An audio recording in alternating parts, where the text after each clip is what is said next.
அல்லேலூயா, அல்லேலூயா. அவர் உங்களுக்கும் எனக்கும் எல்லாவற்றிலும் போதுமானவராக நிறைவானவராக இருக்கிறதை நாம் பார்க்கிறோம். அல்லேலூயா.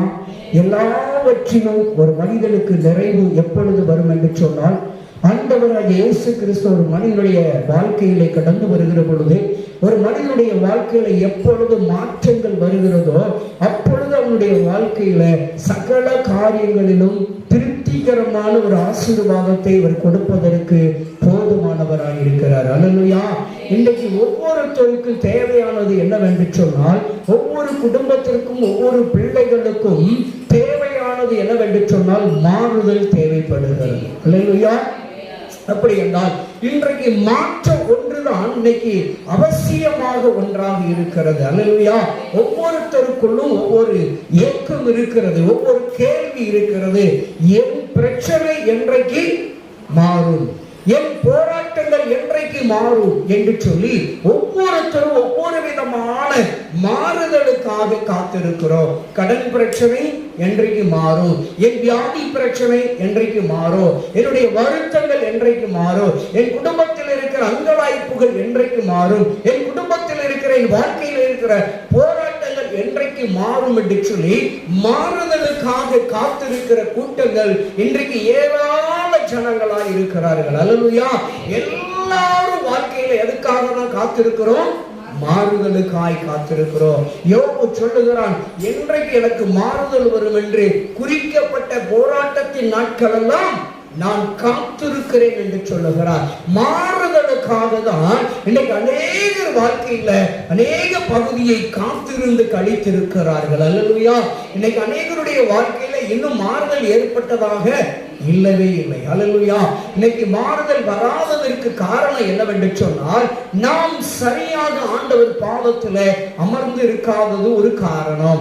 இன்னொன்று, நாம் சரியாக கர்த்தரை தேடாதது ஒரு காரணம். அல்லேலூயா. அது மாத்திரமல்ல, நம்முடைய வாழ்க்கையில மாறுதல் வராததற்கு ஒரு காரணம் நாம சரியாக ஜெபிப்பது கிடையாது, சரியாக வேத வாசிப்பது கிடையாது. நமக்கு ஸ்தோத்திரம். அது மாத்திரமல்ல, வாழ்க்கையில இன்னொரு காரியம் என்னவென்றால், மாறுதல் உண்டாகாமல் இருப்பதற்கு காரணம் நம்முடைய மாறுதல் இன்னும் ஏன் சரியாக மாறுதல் உண்டாகவில்லை என்றால் நம்முடைய விசுவாச தடுமாற்றத்தில் இருக்கிறது. அல்லேலூயா. விசுவாசம் தடுமாற்றம் இருக்கிறது. விசுவாசத்திலே உங்களுக்கும் எனக்கும் அநேக நேரங்களிலே பல நேரங்களில் பலவிதமான தடுமாற்றங்கள், தேவன் மீது வைக்கிற நம்பிக்கையிலே சில நேரங்களிலே பல நேரங்களிலே சொல்ல போனால் தடுமாற்றங்கள் இருக்கிறது. அல்லேலூயா. தேவ பிள்ளைகளே, மாறுதலை மாத்திரமே நம்பி ஓடிக்கொண்டிருக்கிறீங்க. ஆண்டவர் இன்றைக்கு உங்களுக்கு ஒரு மாறுதல் வரும் என்று ஆண்டவர் விரும்புகிறார். அல்லேலூயா. மாறுதலை கொடுப்பதற்கு அவர் விரும்புகிறார். அல்லேலூயா. எப்படிப்பட்ட மாறுதலை என்று சொன்னால், ஆண்டவர் உங்களுடைய வாழ்க்கையில சந்தோஷ சமாதான மகிழ்ச்சிக்கு உண்டானதான ஒரு மாறுதலை கொடுப்பதற்கு விரும்புகிறவராய் இருக்கிறார். அல்லேலூயா.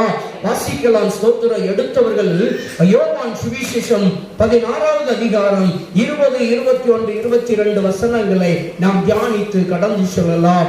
யோவான் சுவிசேஷம் 20வது அதிகாரம் 16வது அதிகாரம் 20வது. மெய்யாகவே மெய்யாகவே உங்களுக்கு சொல்லி நான் உங்களுக்கு சொல்லுகிறேன், நீங்கள் அழுது புலம்புவீர்கள், உலகமா சந்தோஷப்படும், இந்த உலகம் சந்தோஷப்படும், நீங்கள் துக்கப்படுவீர்கள், நீங்கள் துக்கப்படுவீர்கள், ஆனாலும் உங்கள் துக்கம் சந்தோஷமா மாறும். உங்கள் துக்கம் எப்படி மாறுமா?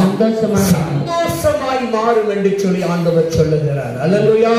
ஸ்தோத்திரம். கர்த்தர் நல்லவர். நான் என்ன செய்தி கொடுக்கலாம் என்று சொல்லி வேதத்தை புரட்டி பின்னால் உட்கார்ந்து புரட்டி கொண்டே இருந்தேன்.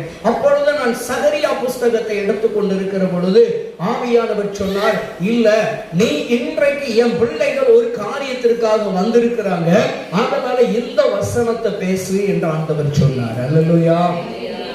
தேவன் சொல்லுவதற்கு தான் நம்ம கீழ்ப்படியணும்.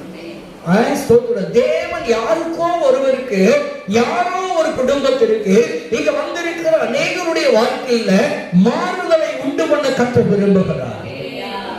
உங்கள் துக்கத்தை சந்தோஷமாய் மாற்ற விரும்புகிறார்.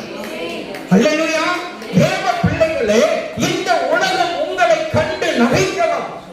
உலகத்தார், சொந்தங்கள், பந்தங்கள், உறவுகள் எல்லாம் உங்களை கேலி செய்யலாம், கிண்டல் செய்யலாம்.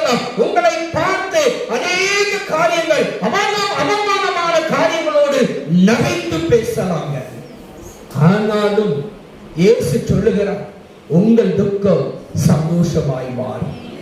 எந்த நபர்கள் உங்களை துக்கப்படுத்துகிறார்களோ, எந்த நபர்கள் உங்களை வேதனைப்படுத்துகிறார்களோ, யாரெல்லாம் உங்களை அவமானமாக நிந்தனையோடு பேசி திரிகிறார்களோ, அவர்களுடைய மத்திய